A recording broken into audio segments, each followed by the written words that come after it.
welcome to State of Events, San Francisco's weekly newscast. I'm Rita Bravo. And I'm Kaylee Hendricks. Thanks for joining us.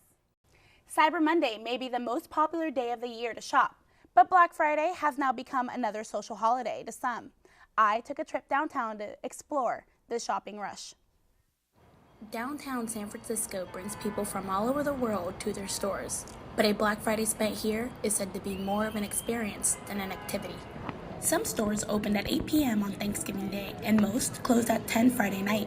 The crowds of people were not the only thing in the way of shoppers. The lines to check out were out the door. It was pretty crazy down here. We had a line from this door right here around the corner to O'Farrell Street, and it was pretty crazy. We were running around all over the store, dealing with customers, and overall, it was a good night. We had a lot of business, and LP caught a lot of people. We had really good sales. We had like $3 beanies and $9 dresses, and all the girls were going crazy. It was really packed. We had really long lines. Downtown Union Square right now is complete madness with everyone walking around. We have cross guards, and there is also a whole bunch of Black Friday shoppers still shopping. I got everything 70% off. This is the best day I've ever had. I love Union Square. There's so many options. I'm obsessed. Whether people came for the sales, work, or the overall experience, Black Friday in Union Square was a success.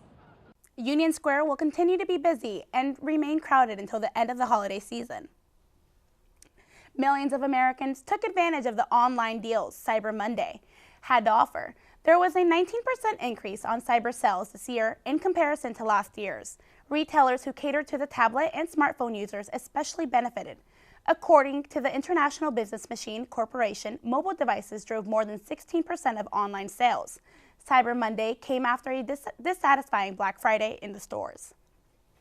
One person was injured in a shooting that stemmed from a street fight in San Francisco's Mid-Market neighborhood this afternoon, police said. At 1:33 a.m., police began receiving 911 calls from people reporting shots fired in the area of Market and Jones Streets. San Francisco Police Sergeant Danielle Newman said the investigation is still unfolding and that police are still working to determine what actually happened. They do not have anyone in custody at this point. San Francisco police arrested a suspect in the case of a 22-year-old man who was fatally shot Sunday after making arrangements online to sell a PlayStation 4. Police have identified the suspect as 21-year-old Ronnie Collins from San Francisco. He'll be charged for murder and attempted robbery in connection with the killing of Ikenna Uwaka of Daly City. Police say this is a very real warning about the dangers of selling items to strangers. A woman and her 3 children escaped from injuries on Sunday when their car caught fire on Interstate 580 to Highway 24 in Oakland.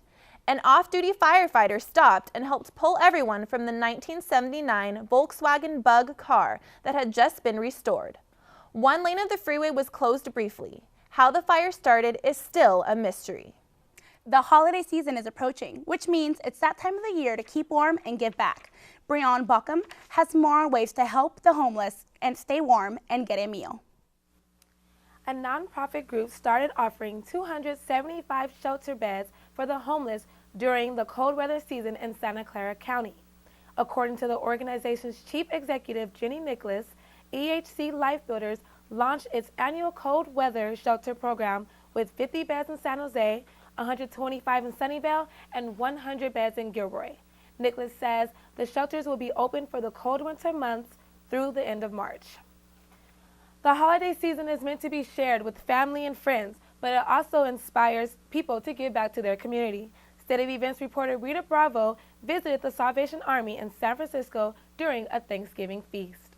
The Salvation Army provides faith and hope in its members, but with the help of the Cheesecake Factory, they provided a Thanksgiving feast as well. The Salvation Army's Adult Rehabilitation Center has a 6-month residential program for recovering addicts. During this time, they are able to focus on themselves and heal. Either through the legal system, through their families, or on their very own, ready to make some better choices in their life. Many of the men and women have come to us after not being sober since the age of 10 or 12. Cake factories in the Bay Area come together to be able to provide lunch for the rehabilitation members of the Salvation Army. These families travel from far away to be able to see their loved ones. This year marks the 7th year the Cheesecake Factory staff sets up, cooks, and provides their well-known ultimate dining experience to the families. Help out others that are in need, and especially just to just offer the great experience, not just to our restaurant coworkers, but also to different family members as well. It feels just great just to be able to serve other people. This is just a great way to spend an important day that you're supposed to be with friends and family. And it's just really cool to see all of our areas rally together and come together and do something great for the community of Northern California. Marie's were made along with a 3-course dinner including salads, turkey, stuffing, mashed potatoes, gravy, and of course, cheesecake. Family and friends, along with good food, seems to always be a recipe for a good time. Kaylee and Rita, back to you in the studio. Coming up next, an aircraft is missing flying out of San Jose. We'll also tell you about a new threat to your health. Those stories and more coming up next. The American Cancer Society Discovery Shops are a chain of unique retail stores that help fight cancer. I donate because it helps save lives. So far, Discovery Shops have raised over $170 million. I donate because all of us deserve to live long, healthy lives. Donations to American Cancer Society Discovery Shops have helped scientists do so much, but more needs to be done. I donate because it matters. Discover for yourself. Discovery Shops. When it's time to choose healthcare for your teen, you want the best. When it's time for your teen's questions to be answered, you want a professional you can trust. At Valencia Health Services, your time is well spent. We provide professional, quality healthcare. Valencia Health Services, dedicating quality time to professional healthcare because your teen's health is our first priority. Valencia Health Services, quality time because we care.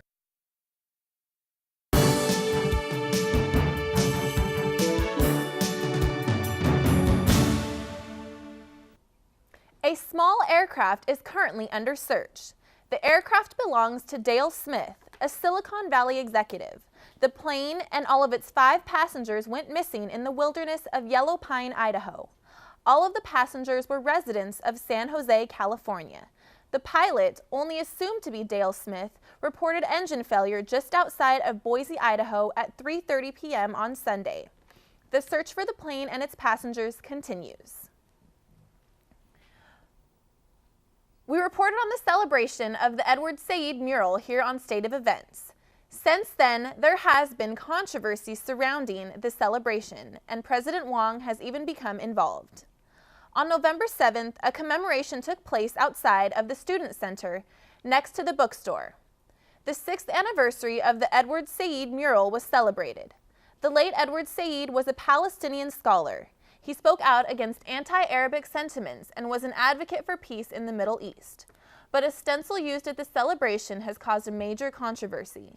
It read, "My heroes have always killed colonizers."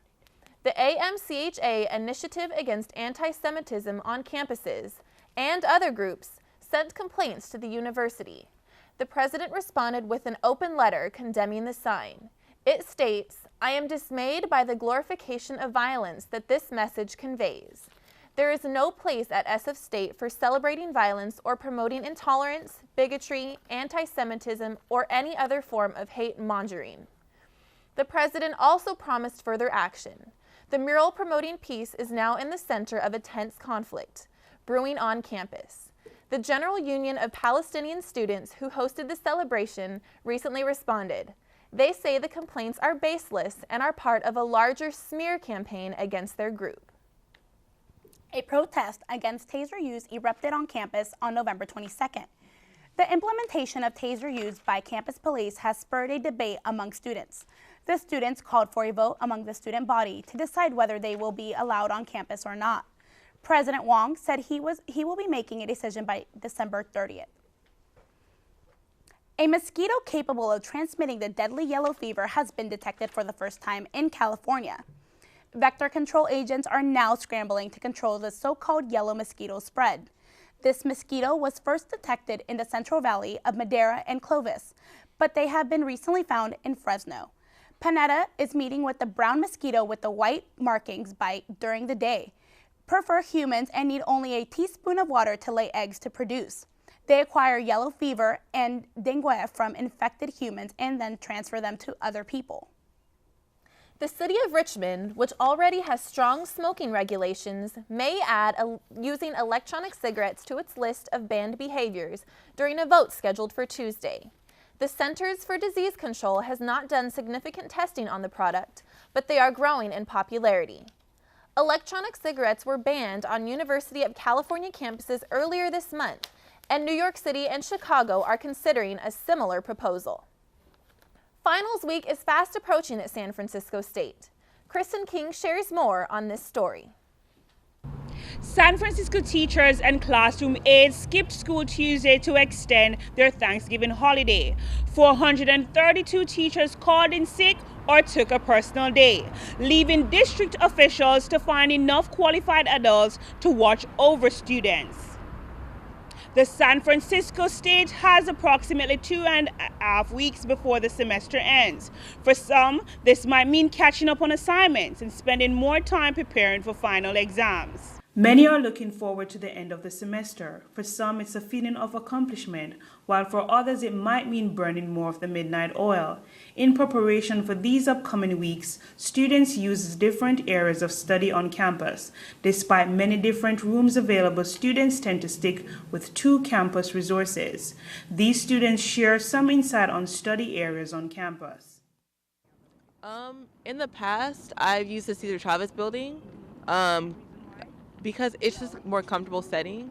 I'm usually in the BSU room, and it's nice to just, study or read. But this semester, I'm probably going to be in the library since I don't have my laptop.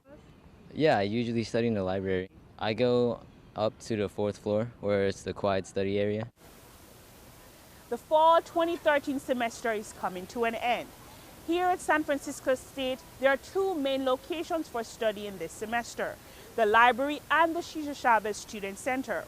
Despite the school's reputation as a commuter campus, will these 2 main locations be able to accommodate the unusual flow of traffic this semester? I don't have a problem because upon graduation, which probably consists of more students we're anticipating for finals, the building is fine for accommodating 30 to 70,000. Most of the rooms will be available for student study. 60, T152, and then the Rosa Parks rooms. And upon necessity, I think we'll have the Richard Oakes Multicultural and T153. According to the university librarian, Debbie Masters, measures are already in place to accommodate the excess traffic for finals week. Extended hours will be provided at the study commons, and additional 70 computers will be provided at room 280, and the events rooms are available for open quiet study. This is Kristen King reporting for State of Events. The health benefits of Indian food are being more widely recognized. I found out more on how to spice up your eating. In India, food is a very important part of culture and identity. Dishes from different regions in India are distinct in their taste and texture. Tandoori Oven in Daly City has a Punjabi influence, which has proven to be popular with customers. Our food is really good, the way it's priced even, and a lot of customers like how it's the only Indian restaurant that's located outside of SF. A lot of people don't like going all the way into the city. It is hard to deny the unique tastes and textures of Indian cuisine. The savory and spicy smells from here at Tandoori Oven waft over a block's length away. But while most customers visit to satisfy cravings, they're often unaware that they're making a healthy choice as well. Mainly like the spices. A lot of the spices are different. They make the food really flavorful. Even the way that the food is made, the way it's cooked in like the tandoor oven, makes it a little bit different, and a lot of people seem to like that. I would describe Indian food as very flavorful, very powerful, bold, strong flavors. My favorite would definitely have to be the lamb curry. I just love the taste of lamb in the curry. Good spices. Daly City's Tandoori Oven is an ideal place to dine Indian. Satisfying cravings as well as promoting health can both be checked off of your to-do list. Daly City, Kaylee Hendricks, State of Events. The Chipotle Mexican Grill Incorporation expresses that there might be an increase in prices in the middle of 2014 to offset higher food costs. The fast-growing burrito chain has been reluctant to increase menu prices despite higher costs for ingredients, such as California avocados and salsa. Executives said that they want to first secure ample supplies of natural meats and switch to cooking oil and tortillas that do not contain genetically modified organisms. Chipotle is the first major U.S. restaurant chain to disclose which ingredients contains GMOs.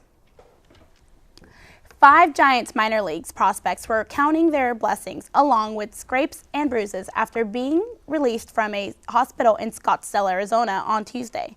Left-hander Bryce Bandia, right-hander Jeff Soptic, right-hander Daniel Slania, left-hander Alberto Mejia, and infielder Kelby Thomaslin were among 11 players riding in a van that was involved in a 2-car accident on Scottsdale Road. They were treated for minor injuries and released after x-rays and CAT scans came back negative. The van was pulling out of a team hotel on Scottsdale Road when its front and left side was struck. They were in Scottsdale for a 3-week conditioning camp. Tuesday was supposed to be the first day of the camp. Giants officials decided to make it an off instead. The Oakland Athletics have landed one of Major League Baseball's best. I'll tell you who it is in just 60 seconds. There are many important days in your child's life. Their first birthday, their first big game, their first day of school. Choosing the right school for your child sets them on a path for success. Apply on time. It's for your family's future. Before City Car Share, we were spending a lot of money on gas and insurance. I felt like I had to check my bank account every time I went driving. City Car Share is great because the membership includes insurance and a gas card. I don't even know why we owned a car in the Bay Area. Now we just have more money to spend on other things. City Car Share is an important part of our lives. City Car Share gives you the benefits of using a car without the hassles of owning one.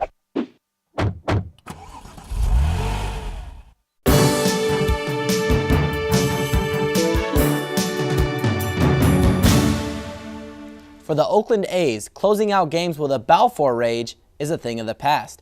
Oakland has traded infielder Jemile Weeks and another player to be named to the Orioles for closer Jim Johnson. Johnson will replace all-star closer Grant Balfour and solidify the back end of their bullpen. Jim Johnson has led the majors in saves over the last 2 seasons, notching 50 or more saves in each year. The Green and Gold hope Jim Johnson continues to find success and keep their pattern of finding affordable yet quality ninth-inning pitching. The San Francisco State University track team is experiencing another successful season, but one Gator runner in particular is reaching new heights. Crossing the finish line is a common phrase used in many different contexts, but for San Francisco State University's senior track star Breon Bockham, crossing the finish line only has one meaning. The Gator sprinter, better known as Bree, has been running track since she was 8 years old and has enjoyed every step of the way. With experience comes versatility, which keeps Bree breaking boundaries. I'm actually a sprinter, so I compete in the 100, the 200, and both relays, which are the 4x100 and the 4x400. My main goal was to beat my PR, my personal record of last year, so I'm already doing that, so I'm just happy about that. That's my main goal. But Breon Bockham isn't content with running past competitors. Not only does Breon Bockham have tremendous talent on the track, this girl's got it going on in the classroom too, truly defining the term student athlete. Even ask Coach Berg. She's going to graduate pretty much on time, which is outstanding and a great accomplishment for her because not that many people graduate on time anymore. And having a coach who shows confidence in her abilities helps take her talent to the next level. She could have been a great 400-meter runner, but that's something that she never really wanted to explore, so we left it alone. She's basically done a real good job in the short sprints and been great to have. With a successful season winding down, Bree can only hope to end on a high note. I just hope to stay healthy, not get injured, because that'd just be the worst part if you get injured at conference or at nationals and can't compete. That's happened to me before. So basically, just to stay healthy and continue doing the best times I can. We may not know what event Bree will be competing in, but one thing we do know for sure is she will crossed the finish line. One of the 49ers' biggest offensive weapons made his season debut this weekend. Wide receiver Michael Crabtree saw his first live action of the 2013 campaign in San Francisco's Week 13 win over the St. Louis Rams. Crabtree ruptured his Achilles tendon in late May during organized team activities. The 49ers' #1 receiver from last year registered 2 catches for 68 yards on Sunday, and his role is expected to increase as the remainder of the season rolls on. The 49ers' NFC West rival, the Seattle Seahawks, are the first team in the NFL to clinch a playoff spot. Seattle punched their ticket to the postseason in a statement win, topping the New Orleans Saints 34-7 last night on Monday Night Football. The win improved the Seahawks to an 11-1 record overall and a perfect 6-0 at home this season. Seattle now has their eyes set on looking at the #1 seed in the NFC. So, Jesse, does Seattle's win have any effect on the 49ers? It does indeed, because Seattle's coming to San Francisco this weekend in a huge game for both teams, the San Francisco 49ers and the Seattle Seahawks. And that's a wrap for sports. Thanks, Jesse, and to our viewers, we'll be right back. Even common daily routines can make important changes. Changes like higher wages, better living, and justice. Sometimes it's just a matter of making the right choice. Fair Trade certified coffees are bought directly from family farmers, guaranteeing them better incomes and strengthening their communities. Fair Trade certified. Taste fairness. Look for the label wherever you buy coffee.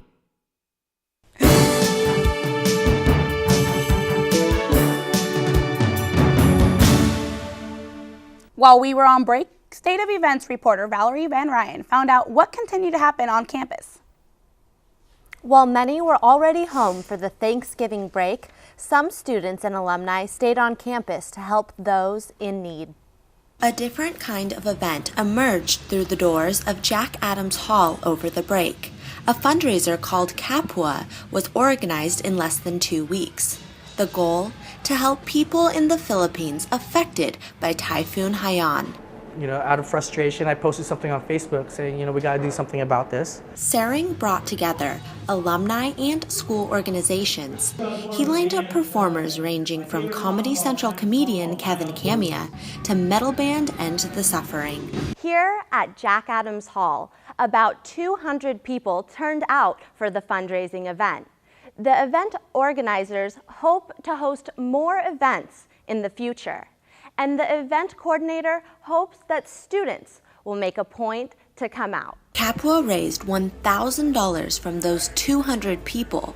That is less than what organizers had hoped for, but they say they are still proud to give what they did earn to the nonprofit organization NAFCON. It's 100% proceeds go to typhoon relief, and it's 100% is all volunteers. No one's paid in organizations, so it's all of it goes towards immediate attention in the Philippines. The Kapwa fundraiser is just the beginning, according to Sering. This is a humanitarian effort, and we plan to keep it going, and we don't want it to stop at this event. We want it to begin here. University clubs and organizations plan to continue their efforts. And the next fundraiser is already in the works. The next fundraiser will be this Friday at Fort McKinley in South San Francisco. An elderly Korean War veteran from Palo Alto is being detained in Pyongyang, North Korea, since October 26th. Merrill Newman was forced off of a plane leaving North Korea after a 10-day stay in the country. During the North Korean War, Newman looked over a South Korean war unit that was reportedly the most hated and feared in the North. North Korean government officials recognized Newman during his visit, which paved the way for his detention. He appeared on North Korean television confessing to alleged crimes he committed in the country. It is said that the Korean War is still a very sensitive topic in North Korea. International phone calls have never been easier, but there is information you need to update along with new technology. State of Events' Rocky Mathers is in the newsroom with details. Rocky? Telephones seem to be a thing of the past. New apps are being created for you to keep in touch with your loved ones at a very easy cost. Here is how. We live in a very diverse society. With so many people from all over the world, how do most people stay connected with their loved ones? Using phone cards is a very popular method, but also a very problematic one. They look like a bargain, but many find that they aren't getting the amount of minutes that they paid for. Many cards have additional fees for connecting and disconnecting, for calling from a cell phone or a payphone. Most Americans use traditional phone calling to make international calls. However, with new mobile apps, there are better ways to make calls that won't leave you hanging. One of these is the mobile application WhatsApp, an app that is very commonly used.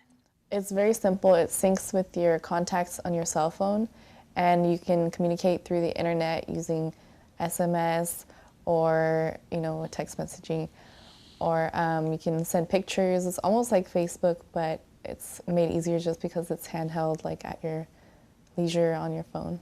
Do you find yourself calling your friends a lot more now with it? I do, yeah, because otherwise it takes more time. You have to sit down at the computer, make like what people would say like a Skype date, but WhatsApp is much better. However, there are those who prefer sitting by their computer and using social media as a form of calling. Yeah, what I use is mostly just like the Facebook sort of Skype thing, like Facebook mixed with Skype, so then you could just see if they're on there and stuff like that. And how does that work for you? It works out pretty well because like A, it's free, and like B, you get to like see what they're doing and stuff like in the middle of the day or if it's night, and it's just a nice way to keep in contact with your friends and family. Whatever your preference may be to call internationally, with all this new technology, be sure that you are set to talk as much as you please. For State of Events, I'm Rocky Mathers. It's recommended to read the fine print even on an app website, as some, like WhatsApp, charges you after having the app downloaded for a whole year. That is all from the newsroom. I'm Rocky Mathers. Back to the studio. If you're wondering why Macy's Union Square has crowds of people surrounding it, it's not due to a holiday sale. Macy's and SPCA joined together to raise money and find homes for animals. Over the last 9 years, the collaboration has been able to raise over $400,000 and found homes for 2,300 animals. The San Francisco SPCA is committed to ending animal abandonment by the year 2020. There has been a suspicious-looking dock on Treasure Island for a while. We now know the culprit, Google. Google is in the process of making one of its own floating retail stores. There is no word yet on when the grand opening will be. We want to take the time to thank you for tuning in all semester, as this is our last show of the year. From everyone at State of Events, we want to wish you a happy holiday. Until next time, farewell.